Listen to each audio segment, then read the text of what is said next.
nagpapapansin na siya sa akin. Ang mga simpleng sulyap at bigay ng chocolate na may letter. At iniiwan niya pa ito palagi sa locker ko. Lagi niya akong chini-cheer up kapag pagod ako sa trabaho. You've got yours, I've got mine. I think I'm losing my mind, 'cause I shouldn't feel this way. Sabi nila, he is so blessed to have me. Pero ang totoo, ako ang mas blessed sa kanya.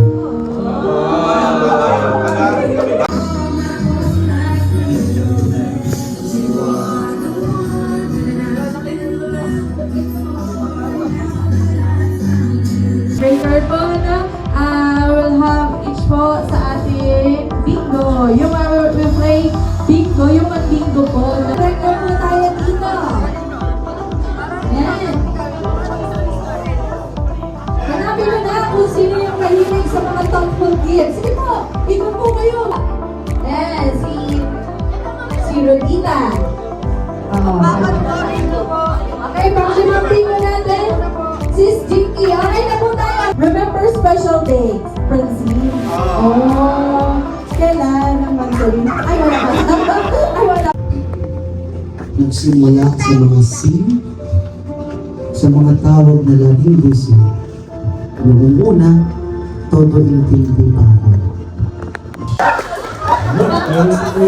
Paano ka-leader daw sa Sir Arkin? Ito po may ginawa ni Papa Pogi.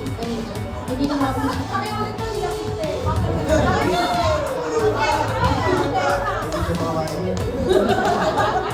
Welcome po sa ating legacy love talk. From this moment, as long as I live, I will love you.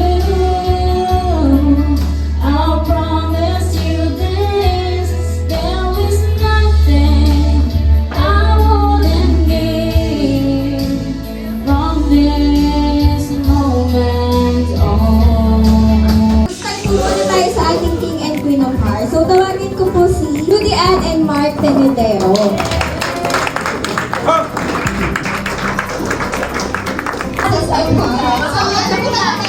Naghandaan po yung outfit nito.